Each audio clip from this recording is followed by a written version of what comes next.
تەشێ شۆرجەیەکێکە لەو تەشێ دیار و دیێرینانی شاری کەرکووک کە مێژوەکەی دەگەڕێتەوە بۆ 250 ساڵ پێش ئێستا.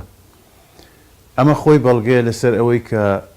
ئەم جێگایە سەر بە ویلایەتی شارەزور بووە و کەرکووک خۆی مەرکەزی ویلایەتی شارەزور بووە ئەم ناوچانە کوردستانیە و ئەم بنەماڵە ئاینیە و ئەم بنەماڵە کوردەیەکێکن لە پێکهاتەکانی شاری کەرکووک لە 3 قەرن پێش ئێستاوە. ئەمە ڕەگ و ڕیشیان بە ناخی ئەم ئەرزەیە ڕۆچووە، جیاوازی هەیە لەگەڵ یەکێکا کە 50 ساڵ پێش ئێستا هاتووە و خۆی بە خاوەنی شارەکەدان. بێژگەلەوەی ئەم پیاوە گەورانەی ئەم بنەماڵانەیان دروست کردووە مەشغوڵ بوونە بە شتە بەهادارەکانەوە، مەشغوڵ مانوو نەبوونە بە دنیا ویستی و دنیاپەرستی، چونکە پێغەمبەر صلی الله علیه وسلم ئەفەرمێ حب الدنيا رأس كل خطيئة و ئیمامی عەلیش ئەفەرمێ من عرف الدنيا زهد فيها. بۆیە ئەم جێگایانە جێگای فەخر و شانازی کورد بوونە لێرە لە کەرکووک و لە کوردستانیش و مەڵبەندێکی کۆمەڵایەتی و زانستی و ئاینی زۆر گەورە بووە لەم شارەیە و ئەم پیاوە گەورانەی کە لەم بنەماڵێ سەریان هەڵداوە بەرهەمەکانیان لە هەموو بوارەکان، لە بواری زانستی و لە بواری ئەدەبی و کە شێخ محێدین خۆی بەڕازی کەرکووک ناو ئەبرێ و زیاتر لە 25 مؤلەفی هەیە و شێخ مەحموودی قوتب بە نەسابای ئاخر نەسابە دائەنرێ و سابری بە شاعیرێکی ئاینی دائەنرێ. ئەمە هەموو بەرهەمەکانی بەشێکە لە مێژوو لە توراسی میلەتی کورد لەم شارێ.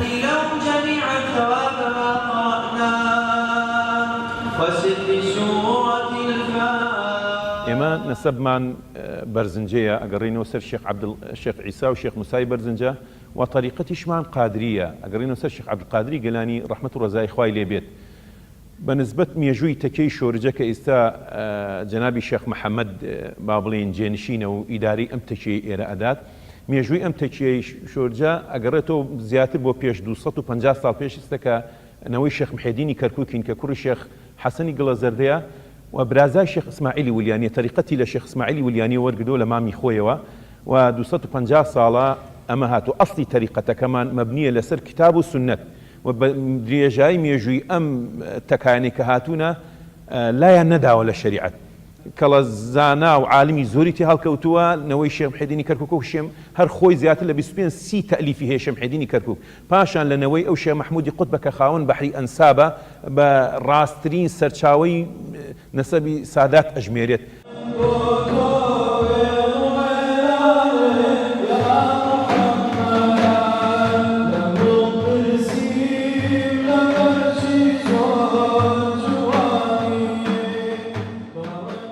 ذكر إيمة جهرية يعني پیغمبر صلى الله عليه وسلم كان يذكر الله في كل أحيانه بجهري بسري بتعك بكومل ذكري عن كدوا وهر طريقته أو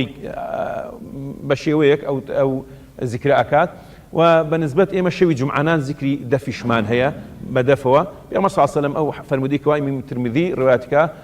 ضرب بين الحلال والحرام الدف يعني أو اشتكي مشروع وكاتك حاتم مدينة خلق بدفوا بيشوازيان لبيغمبر عليه الصلاة والسلام أمانة علم وزانا ودانا وبيوتشاكيان تيابوا وإساش أو تلباني أو قطابياني كوا درس خوين اللي رلح حجرك يا لقل علمك يا درس أوراد وأسكاري خويان هيا الله